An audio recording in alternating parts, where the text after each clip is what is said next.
बेशक देर से सुने पर वो सुनता जरूर है। महादेव का भगत इस बात का गुरूर है। शिव जी कभी अपने भक्तों को अकेला नहीं छोड़ते।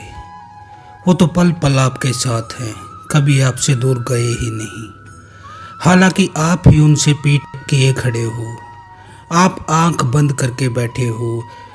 तो अब बताओ, यदि तुम आंख बंद करके बैठे हो तो उस सूर्य का प्रकाश तुम्हें कैसे दिखाई देगा।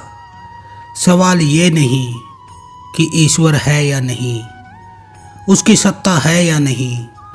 सवाल तो यह है कि तुम्हारे हृदय में उसे स्वीकार करने की अक्षमता कितनी है।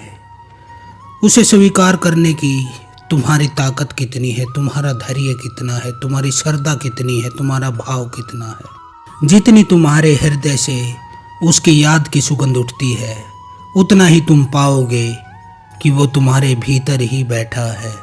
क्यों डोले मृग बन खोजन कस्तूरी, और तू मृग बनकर जिस कस्तूरी को खोजता फिरता है वो तो तेरे कुंडल में ही बसी है। योगी ऐसा न मिले जो सहे शब्द की चोट। तो तू जो मृग बन बन कर डोल रहा है, जंगल जंगल घूम रहा है, जैसे एक मृग घूमता है जिसे कस्तूरी की खुशबू आती है, और वो कस्तूरी तो उसकी नाभि में ही है, पर वह जानता कहाँ।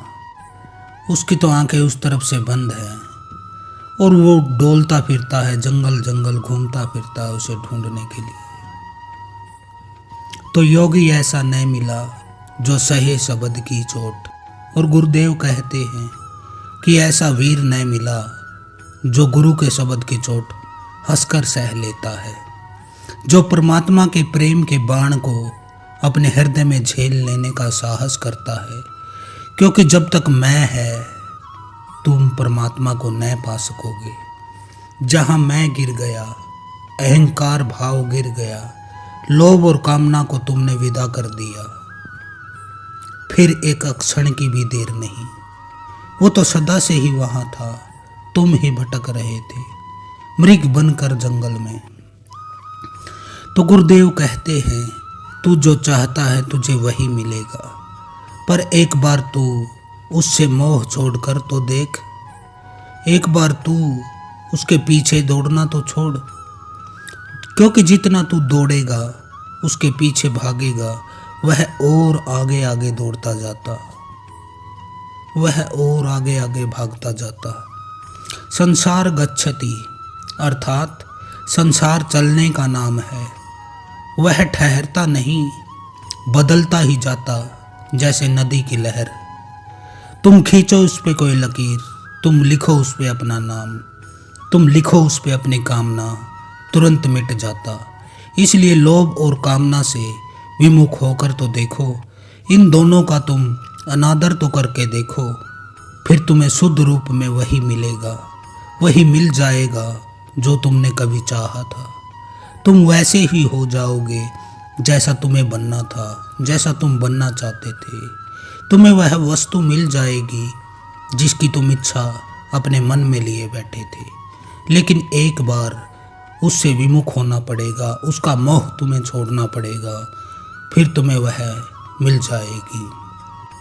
तो परमात्मा तुम्हारे भीतर ही बैठा है, लेकिन तुमने उसे कभी जाना नहीं। तुम तो बाहर ही खोजते गए। लेकिन जब गुरु के शब्द की चोट लगती है तो तुम्हारे ऊपर जो जन्मों जन्मों की धूल जमी पड़ी है, तुम्हारे दर्पण पर जो धूल जमी पड़ी है, वह गुरु के शब्द की चोट से ही साफ होती है। और जब गुरु के शब्द की चोट लगती है तो तुम्हारी यह धूल साफ होकर तुम्हारा दर्पण बिल्कुल स्पष्ट तुम्हें वही दिखाता है जो तुम हो। अहम ब्रह्मास्मि। तो आज के लिए इतना ही। हर हर महादेव। ओम काली।